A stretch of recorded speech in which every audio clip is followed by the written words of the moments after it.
Alright, welcome back everybody to part 16, I think it is. Okay, we'll get started on this. People have asked how long this fic is, and I just checked, and it has 42 chapters.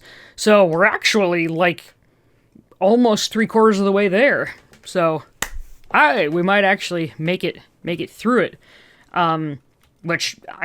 Kudos to Llewellyn for finishing a fic, man. I don't finish most of the fics I start. I'm very bad. Very bad that way. Maxie's not on my lap today because my mom is in another room and he's hanging with her and she's feeding him snacks and making him and my other dog very fat. So there's that. Anyway, my dogs they could stand to lose a pound, but they're okay. Alright. His name was Bob by Llewellyn. Chapter 38. No, sorry. Chapter 31. Friends. Luckily, whatever sickness you had earlier in the week was only one of those 24-hour sicknesses. Poor Gary had come up in the wee hours of the morning and dropped off a bunch of stuff to help you feel better, then visited again later in the evening after covering both your and his share of work at the hospital. Geez, you had caused him too much trouble. Oops. Oops, sorry. Sorry, I screwed it up. I zoomed out. And this was the third time in under a year you'd had to miss work. You have very high standards. Ugh, at this rate, you were sure Dr. Rivera and Gary would become tired of your poor work ethic. You were sort of irritated Bob had unnecessarily called him. After all, you could take care of yourself, and you could have worked. Probably.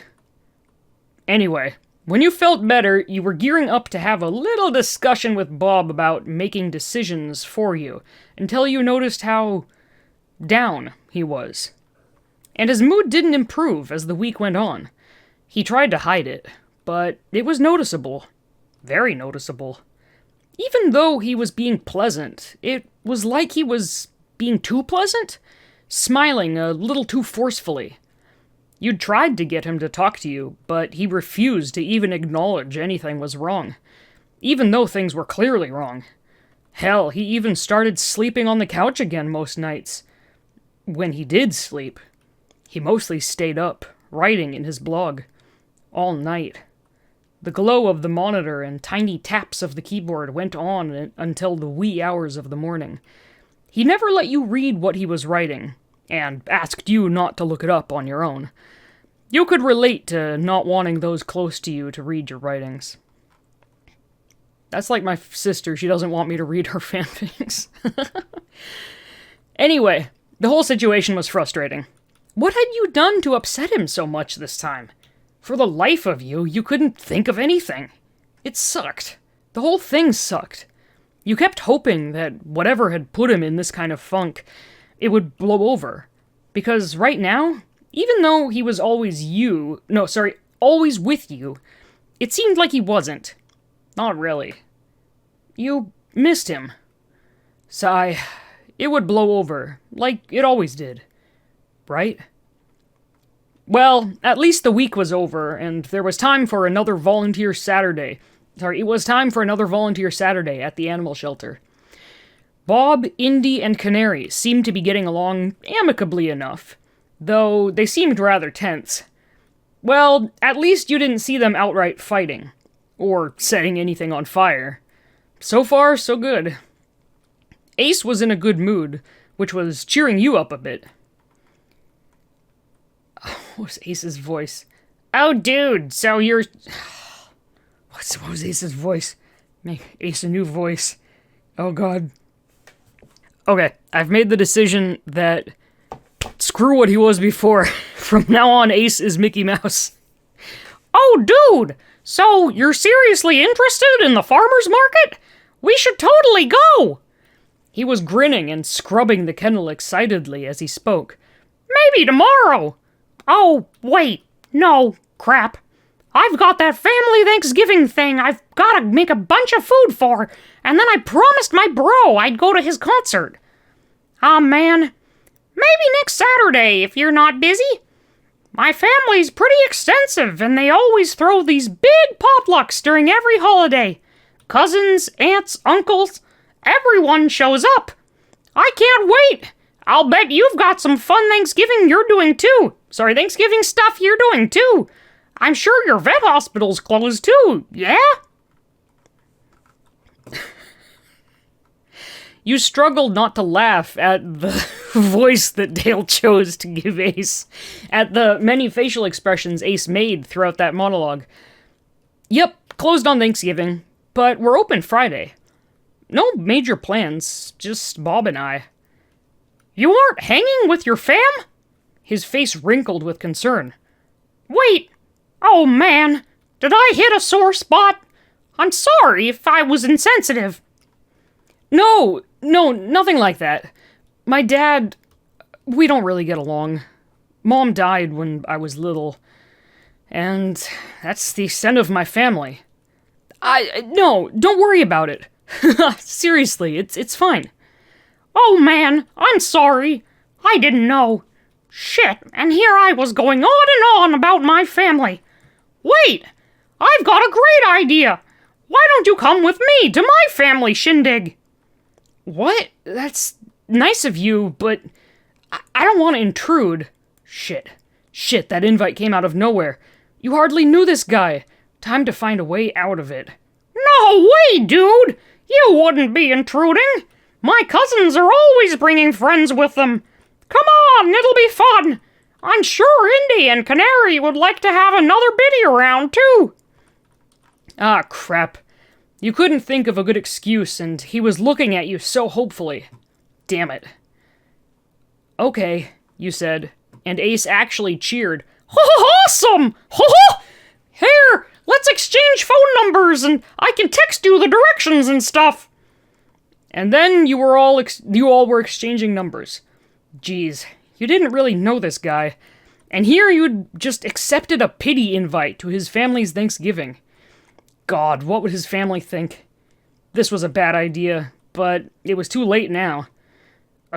You should have just told him you had plans. But he genuinely seemed really happy. He handed your phone back and looked over at Bob, who was cutting him death glares. Bob saw you looking and quickly looked away. So Bob! Can't help but notice he doesn't seem to like me. That's cool, though.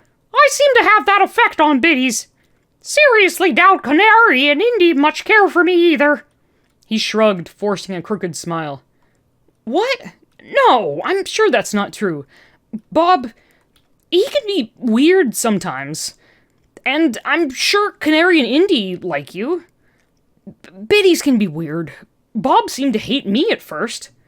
For serious? I can't even imagine Bob hating you. You guys seem so tight. What changed? Got any, pointers for me? I dunno. Things just kind of changed over time.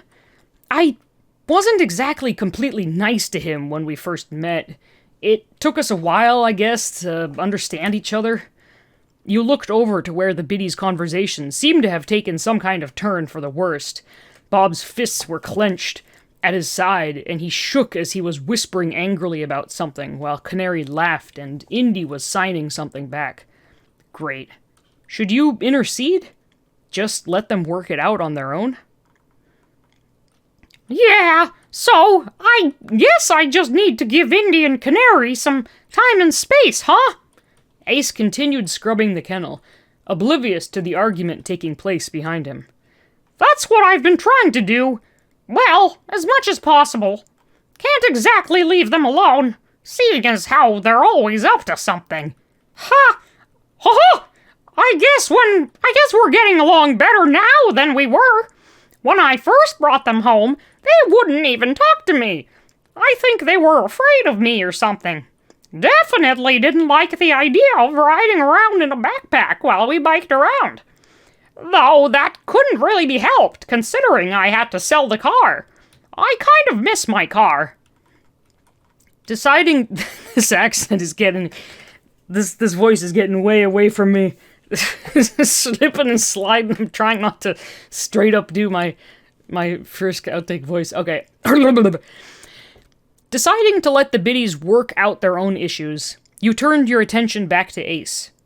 I thought you said cars were bad for the environment? That being car-free helped you stay off the grid or something. Gotta say, I'm kinda surprised to hear you miss it. You turned on the hose to rinse this kennel and move on to the next. Yeah, well, I guess cars have their perks, especially when the weather's all crappy. He lowered his voice. Anyway, I didn't have the money to buy Indian Canary.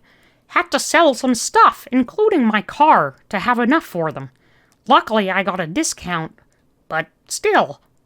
Oh, wow. He really did all that to save two biddies he barely knew? Would you have even done that for Bob when you had first met him? Ace blushed and scratched at his beard. Ha! It wasn't that big a deal. No need to look at me like I'm the Pope or something. Seriously. Do me a favor, though. Don't tell the guys. I'm pretty sure they think I stole them or something, and then got fired. Wouldn't want to ruin that reputation, you know. A sudden commotion brought both of your attentions back to the biddies. Bob was snarling as Indy launched himself at him, and they were grappling and trading blows. Canary tried to leap into the fray, but was knocked to the side. Oh, god damn it! As you went to rush over, Indy had knocked Bob to the edge of the shelf, where Ace managed to reach and catch him before he could slide off. Let go! Don't you fucking touch me! Bob growled, and smacked and kicked his way out of Ace's hand. Bob, what the hell? What's gotten into you? You shouted, and Bob flinched. Canary was laughing nervously, and Indy was signing furiously in Ace's direction as he frowned at the two of them. Seriously, guys, what's with this? Ace said as he rubbed at his hand. Oh, God, what's Ace's voice? Wrestling match? Canary offered and shrugged. Ace wasn't buying it. Neither were you.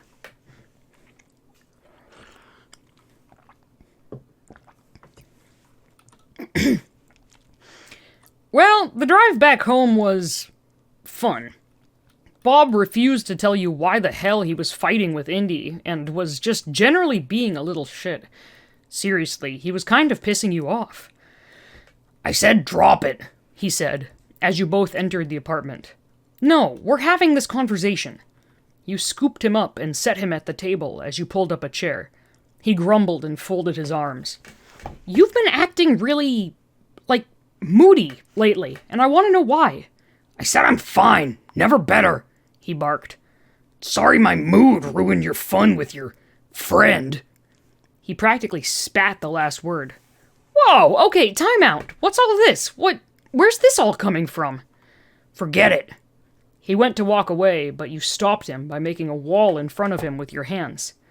Nope, conversation time isn't over yet. Something's wrong, and I want to know what. It's nothing. Move. It's not nothing. See, this is what I'm talking about. Why won't you talk to me like you always do? 'Cause I don't feel like talking. Why don't you just go and talk with Ace if you want to talk to someone so badly? Really? If I didn't know better, I'd think you were jealous or something. Silence. Bob tensed but didn't face you. No. Seriously? Seriously? That's what this is? Why is this even an issue with you? Please move. No! Is this why you've been acting so weird? Oh my god, I don't even really know him. We've both met him 2 times. This is completely ridiculous. Is it? He whipped around to face you.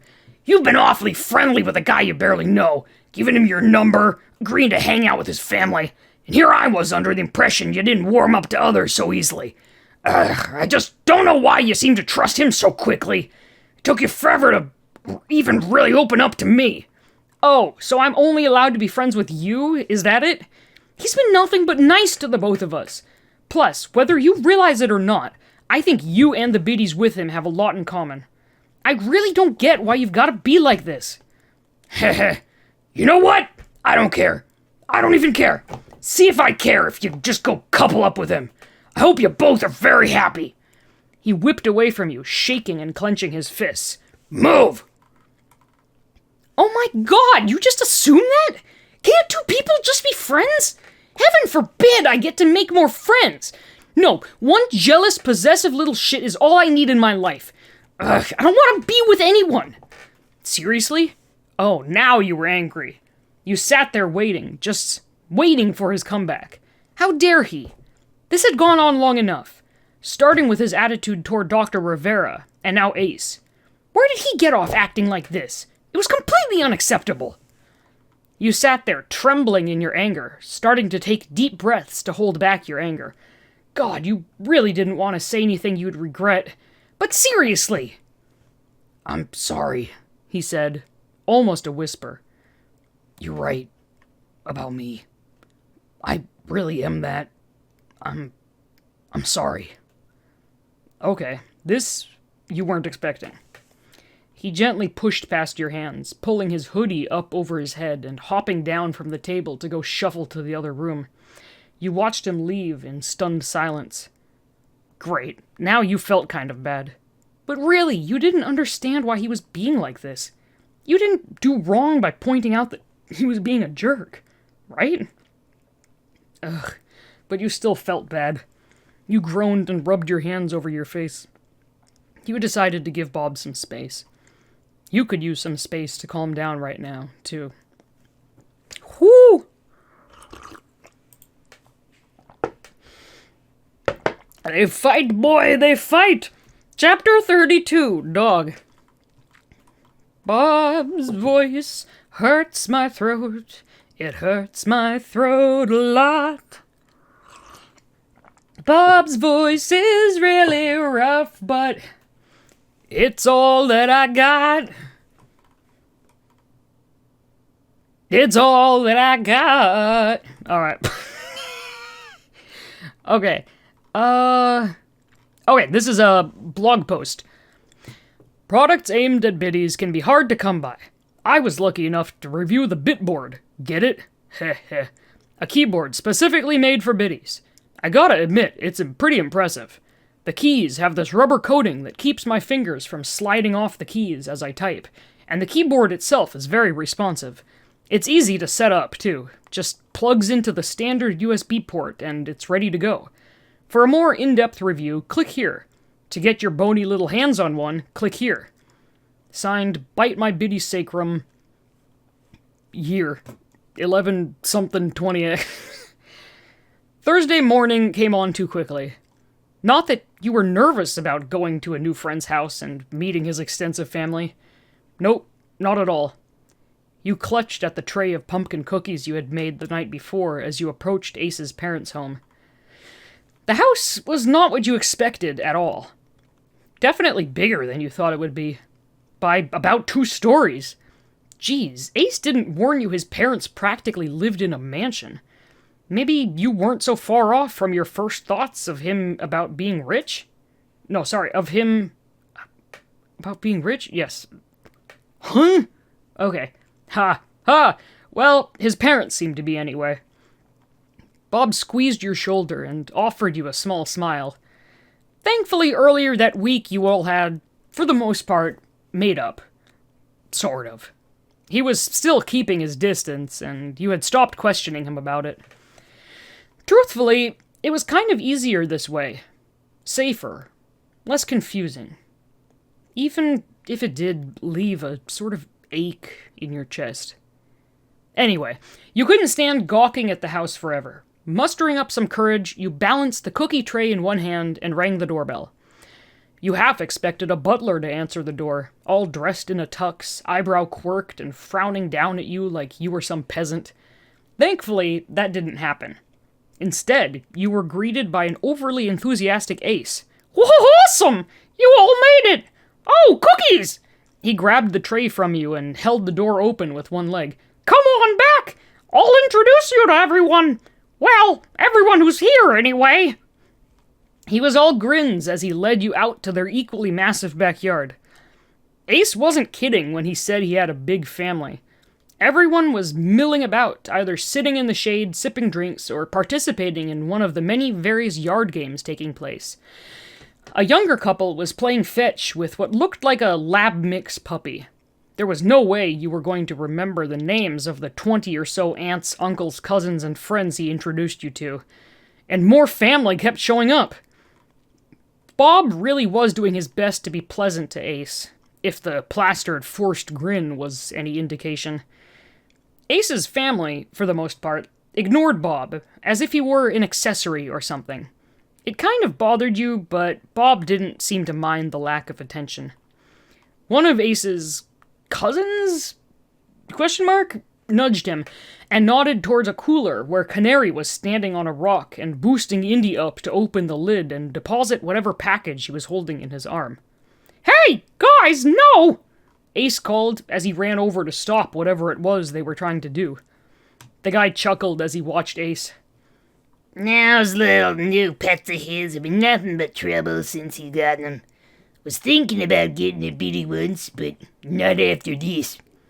He took a sip of his beer and looked over at you, seemingly noticing Bob for the first time. "Oops, no offense, you seem well behaved enough." Bob's eye twitched, but he said nothing, keeping his tight grin in place. "They're not pets," you corrected, annoyed that you had to keep correcting people on this. He laughed, taking another sip of his beer. "I see why you and Ace get along. He's always saying the same kinds of stuff, too. No, Don, they're intelligent, tiny persons. Don't call them pets, dude." "They're not pets," Ace said, as he approached you all with Canary and Indy on his shoulder. Ah, geez, all three biddies visibly tensed as they spotted each other. Ace noticed, too. "Aw, come on, guys! Can't you all just be nice to each other? Indy, why don't you apologize to Bob for whatever happened between the two of you last weekend?" "He doesn't have anything to apologize for," Canary said. "Those boneheads were just play fighting. Right, Bob?" Canary cut his eyes at Bob. "Yeah, play fighting," Bob said, cutting his eyes back and grinning maliciously at Canary. Don started cracking up laughing, almost spilling his beer. "They're funny little things, I'll give you that. Creepy, but funny. I kind of like your friends with the red eyes. Maybe I'll get one of them someday. That is, if they weren't the ones that were discontinued." "What? What did I say?" I'm sorry, Llewellyn. I'm sorry for the voices. I don't mean any disrespect. I'm just running out of voice ideas. I'm sorry. "Excuse us," Ace said, as he dragged his cousin away by the elbow. Geez. You cringed, worriedly looking at Bob, who was no longer keeping his fake grin in place, but otherwise seemed distracted watching Indy and Canary. They had moved from Ace's shoulder and appeared on the side garden table a few feet away. Bob shifted, like he was getting ready to join them, and reached to his side, seemingly checking... Wait, what was he carrying under his shirt? "Please don't start fighting again," you said. "Worried I'll embarrass you even more?" Bob said, eyes still on Canary and Indy. You sighed. "You know it's not like that. I just don't think..." Too late. Bob had appeared on the table with the other biddies, and all three immediately started arguing in hushed tones. Then all three disappeared. Crap, where'd they go? You started scanning the yard looking for them, unsuccessfully. What were they up to? You seriously doubted they were getting along. Maybe they were hiding under one of the food tables? "Lose something? Or someone?" Ace said from above, where you were awkwardly crouched down, lifting and looking under a tablecloth. "Yeah, I'll give you one guess as to which," you said, standing up and brushing off your knees. Ace sighed. We'll find 'em. Hopefully before shenanigans ensue." He grabbed one of the cookies you made from the dessert table, taking a bite, and then pausing with a weird look mid-chew. He quickly swallowed it, forcing a smile. "These are... good!" Thanks. Were they really that bad? Whatever. You got back to looking for the biddies. Where could they have run off to? You didn't like the fact that they didn't get along. or the fact that it was 2 biddies versus 1 against Bob. Though, even with all their fighting, they hadn't outright hurt each other. Yet. Well, besides the play fighting the past weekend. Though, none of them were injured. Maybe this was just the way biddies made friends, or something? Hostility before trust? Maybe they all had trust issues? Actually, you wouldn't be surprised by that, considering. A small commotion brought your attention to the corner of the yard. Some people were gathered, laughing at something on the ground. Someone stepped to the side and you saw it. Canary, Indy, and Bob, covered in paint. And were they throwing paintballs? And somehow Bob had what looked like angry eyebrows drawn in Sharpie. Oh, jeez. As you slowly made your way over, Ace suddenly yelled, "Someone grab the dog!" You turned, and it was like time slowed down. That lab mix puppy was making a beeline for the biddies. You started running too. Ace was too far away. He wouldn't make it in time. You weren't going to make it either. The people standing around were too distracted by the biddies to pay attention to Ace. Indy and Canary's backs were turned and were too focused on the paintballs to notice the dog. Bob noticed first. By then, the animal's muzzle was mere inches away from Indy's back. One of the bystanders noticed and reached for the dog's collar. Too late. Bob suddenly appeared beside Indy and shoved him out of the way, just as the puppy made a bite for him and missed. But she whipped her head sideways, sending Bob flying into the side of a planter. He bounced off of the rim hard, ricocheting off and hitting the fence before landing on the ground. Someone grabbed the dog's collar. Bob was laying there motionless, before the crowd closed in around him and you couldn't see him anymore. You frantically squeezed past them, kneeling down over Bob. Shit, was he okay? He was breathing. You went to reach for him, but jerked your hand back as he hissed in pain.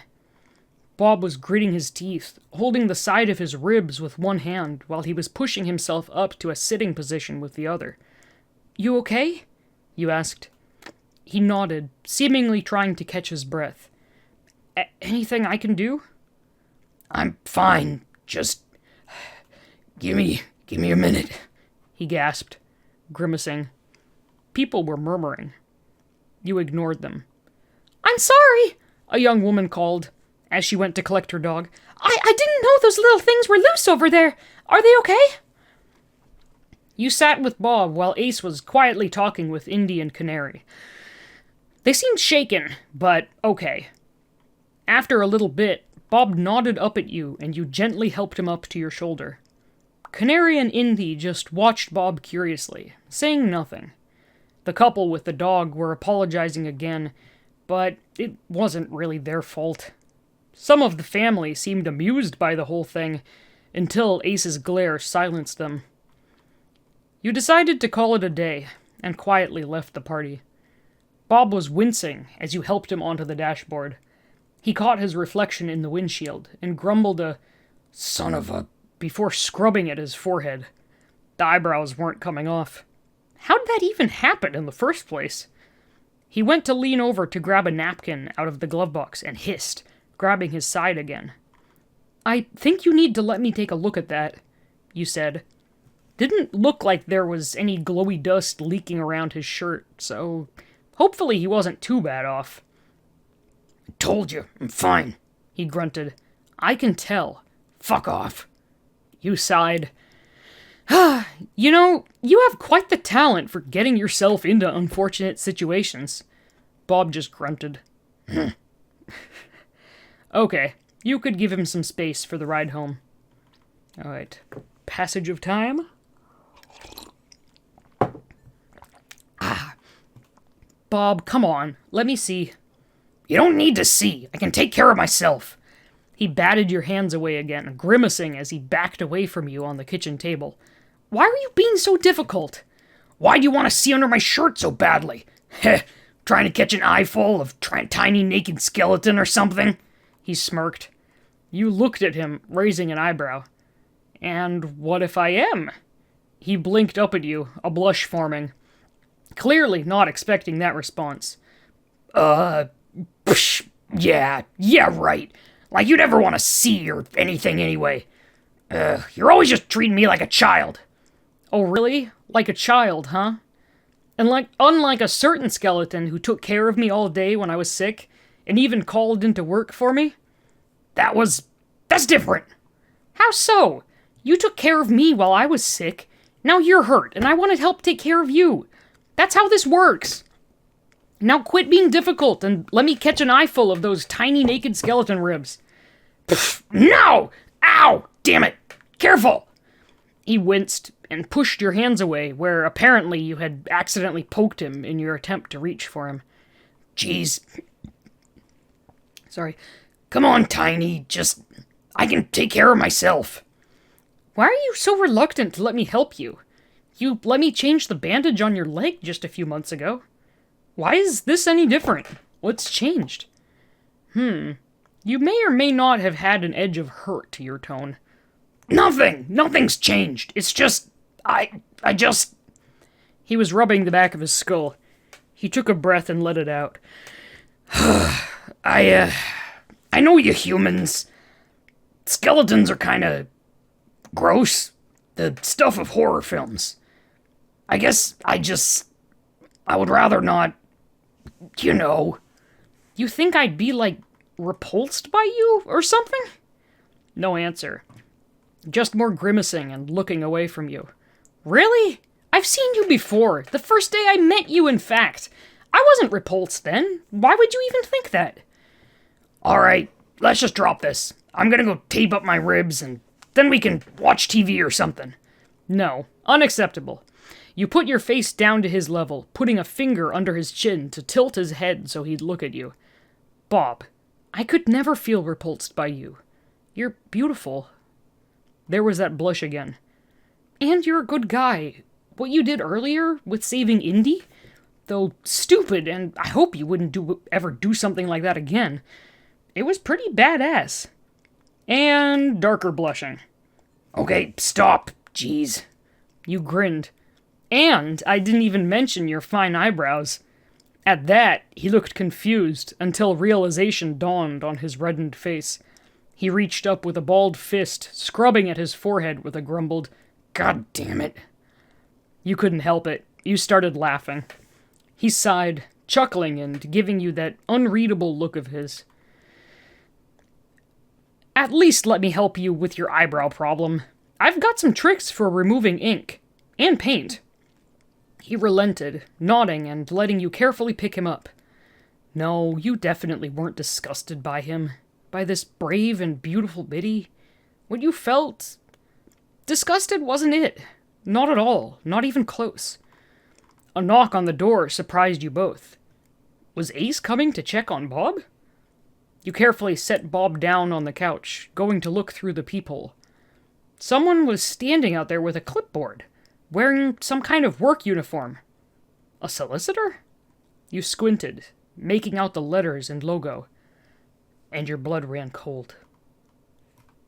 Oh, leave a cliffhanger. No, you guys get mad at me. You guys get mad at me when I leave you on a cliffhanger, so we'll keep reading.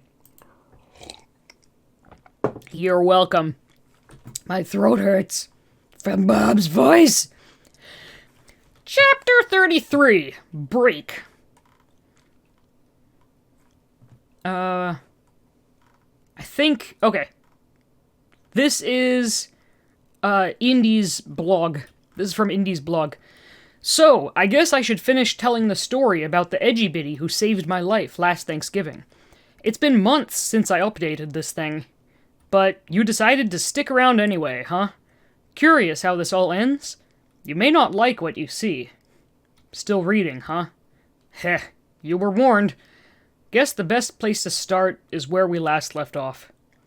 Indigo Montoya, Bittyblog 2, 07X20, whatever. Alright. This is... Okay, this is later? I don't know if they're using American time or European time. So I don't know if this was earlier or later. I don't know. I don't know the months. Okay, I don't know. Alright, Another Saturday and another day volunteering at the animal shelter. Another day being stared down by two annoying biddies.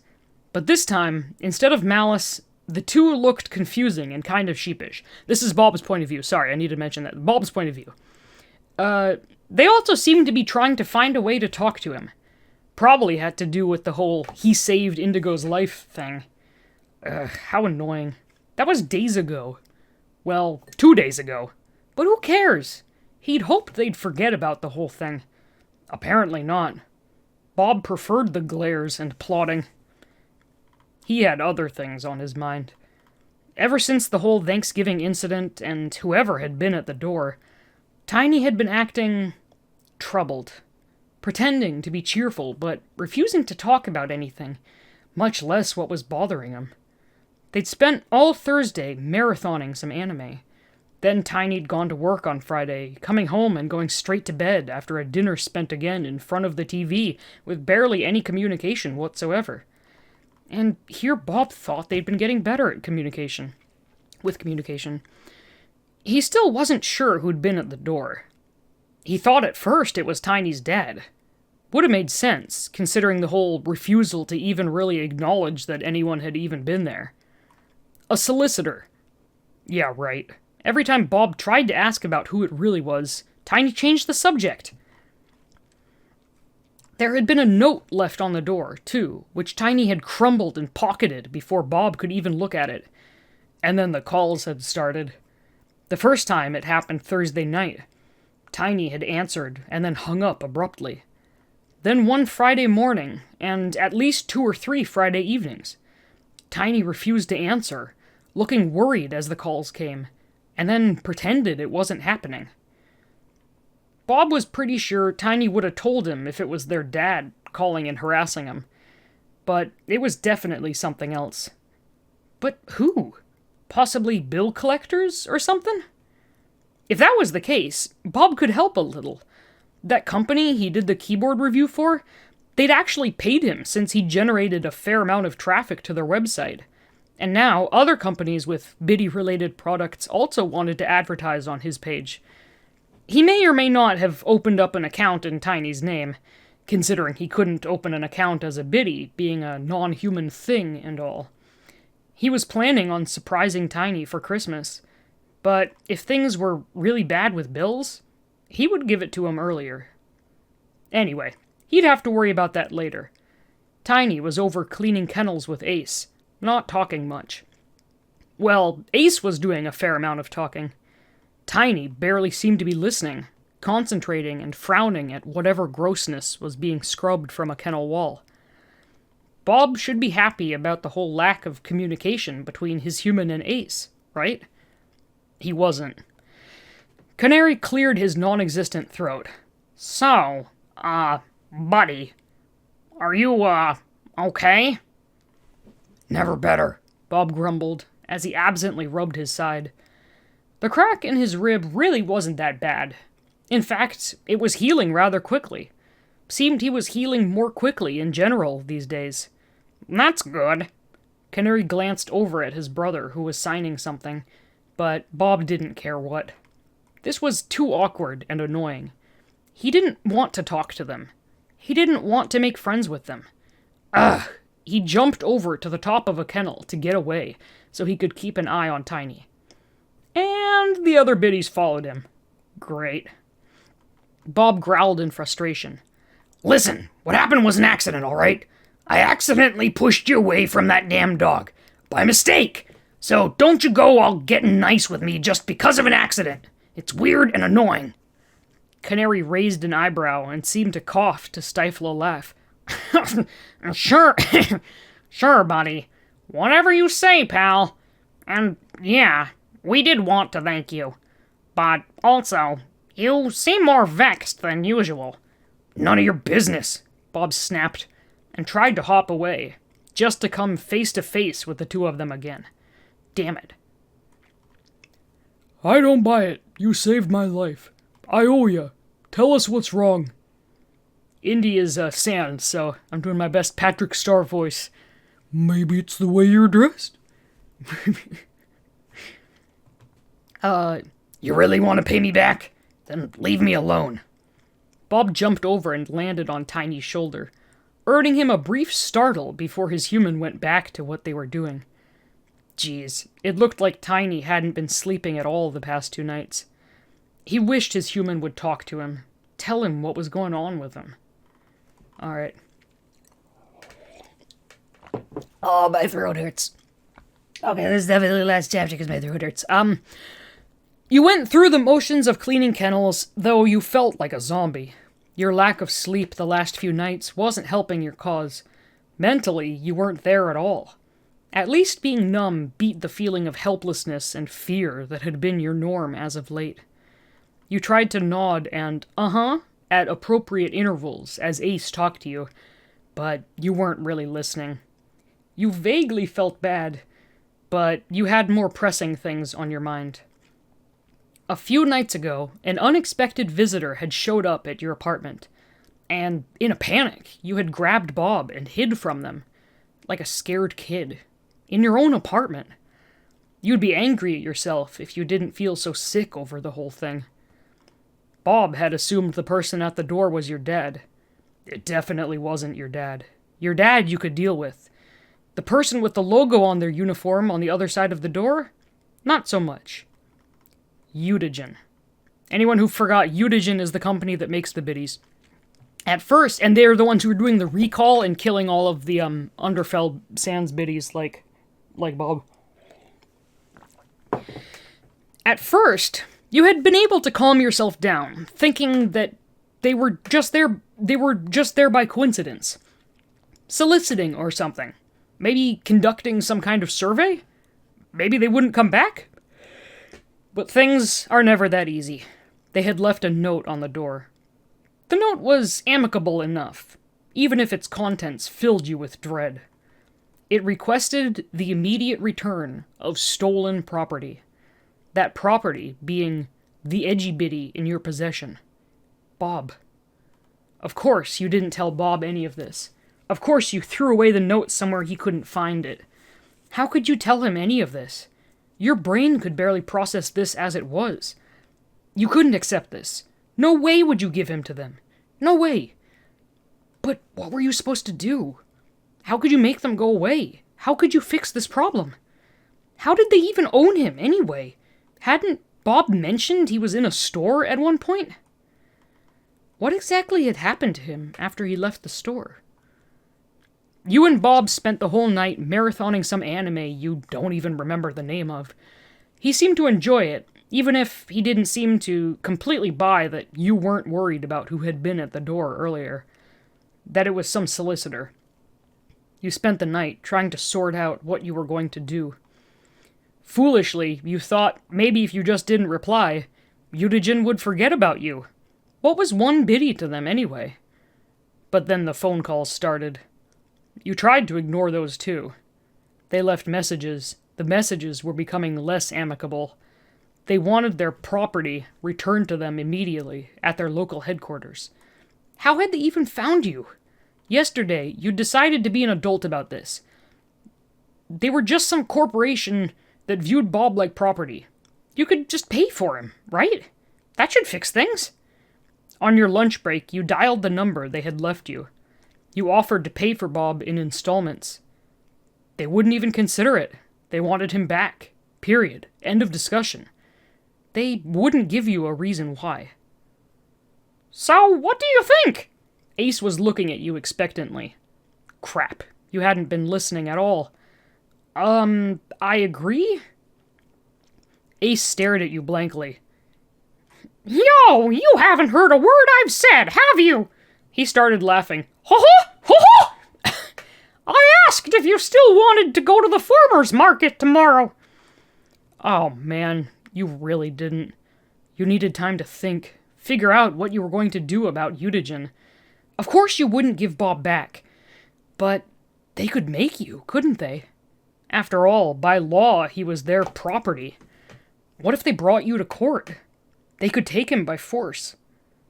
Bob kicked your shoulder a little, startling you. Wow, you had forgotten he was even there. And Ace was staring at you. Right. He'd asked you a question. What was it again?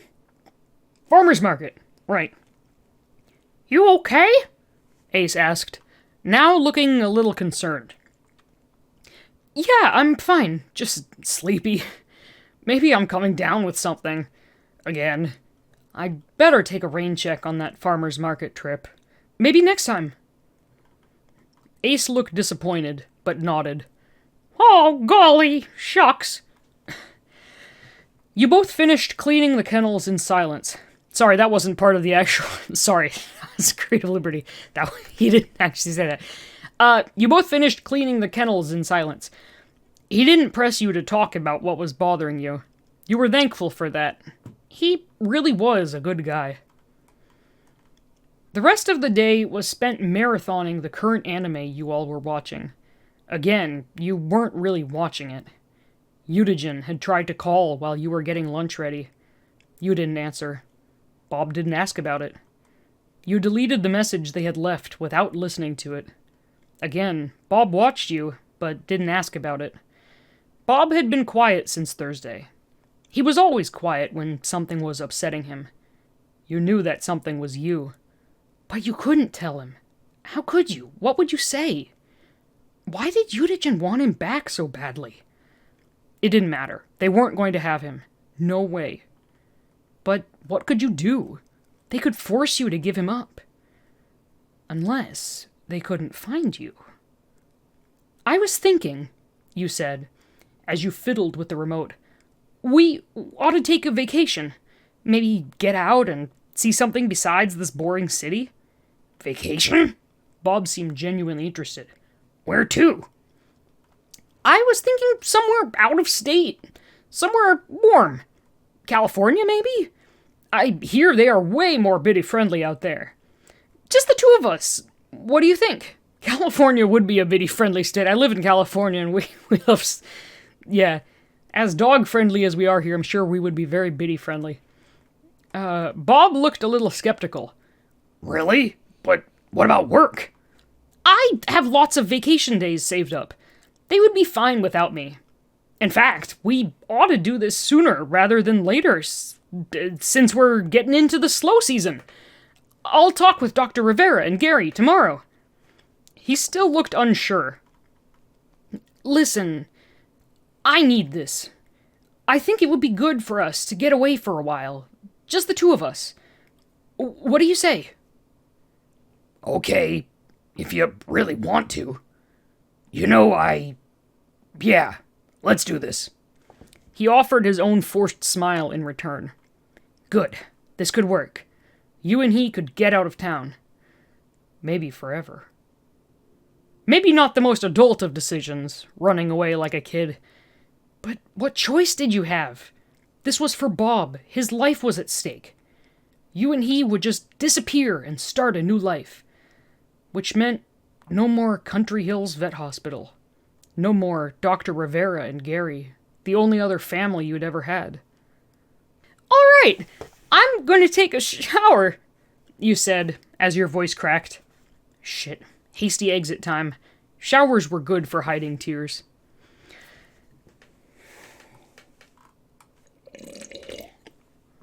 Bob's point of view. Something wasn't right. But Bob would be damned if he questioned your plans if you were so determined they go.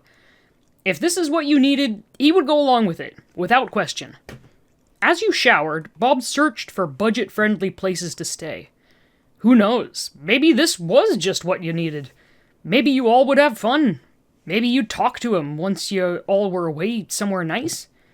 And just the two of you? Your phone pinged with a text notification. Odd. Maybe it was that Ace guy? He briefly thought of messing with him, but nah, he really wasn't in the mood. Besides, he had already apologized to you once for being a dick to that guy. Didn't want to repeat that mistake. Still, he was curious what the guy could be texting you about. No harm reading a text since the phone just happened to be on the table beside him, right? He hopped over, checking to see that the bathroom door was still closed before checking your text notification. You know that you're not doing anything wrong when you make sure that no one can see you before doing it. That's how you know that there's no problem with it. He hopped over, Checking. Oh, yeah. Unknown number. Hey, it's your father. Hey, it's your father. You blocked text from my previous phone, and I know you said you didn't want to see me again, and I understand it all, but this is important. Please hear me out. Unknown number. That company where I tried to return your pet? They found me. I don't know how. They really seem to want that Bitty back, saying it's stolen property or something. And another. Now, I didn't tell them where you are, promise, but they've been hounding me for weeks with threats. I don't know why they want it back so bad. But it all stopped like 5 days ago. They may have found you. I know I screwed up and that Bitty is important to you, and I guess I'm just trying to make some amends by letting you know. So now you know. Anyway, I'm sorry. I love you. Bob stared at the screen. They found him. But why? Why go through the trouble? Why spend the money and resources to track down one Bitty that escaped? Wait. That person at the door earlier. That person that had you completely freaked out. Was that someone from the company? Why didn't you tell him? Was this why you were talking about going on vacation with him? Damn it, he should have known. You can barely afford food, much less a vacation. You were planning on running away. To protect him. You were just gonna throw away the life you'd built for yourself. Just to protect him. No. No way was he gonna let that happen. He turned himself in before he let that happen. He hoped it wouldn't come to that. Maybe he could come up with some way... something. But if he didn't... Gritting his teeth, he deleted the texts. Alright. Thus ends today. If... subscribe. I need something stronger than water. Alright.